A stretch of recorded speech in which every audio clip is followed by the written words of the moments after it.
पाकिस्तान की business community के दो बड़े ग्रुपों के दरमियान कशीदगी शिद्दत इख्तियार कर गई। फेडरेशन चेंबर ऑफ कॉमर्स पर हुक्मरानी के लिए सरजंग जारी। बिजनेसमैन पैनल और यूनाइटेड बिजनेस ग्रुप के एक दूसरे पर संगीन इल्जामात। कराची प्रेस क्लब में यूनाइटेड बिजनेस ग्रुप के जुबैर तुफैल, खालिद तवाब, हनीफ गोहर, गुलजार फेरोज, मिर्जा इख्तियार बेग और दीगर ने प्रेस कॉन्फ्रेंस से खिताब किया। यूबीजी के सदर जुबैर तुफैल ने कहा कि बिजनेसमैन पैनल ने इख्तिदार की हविस में कानून की धज्जियां उड़ाकर रख दी हैं।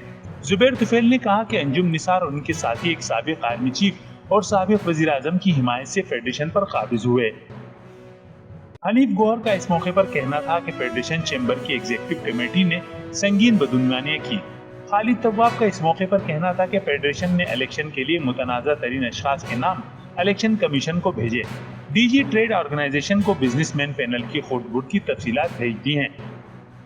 इस मौके पर यूनाइटेड बिजनेस ग्रुप के नुमाइंदों ने सदर फेडरेशन चेंबर इरफान इकबाल शेख, अंजुम निसार और दीगर को मुतनाज़ा शख्सियत करार देते हुए फौरी तौर पर चेंबर के साफ शफाफ इंतखाबात का मुतालिबा किया।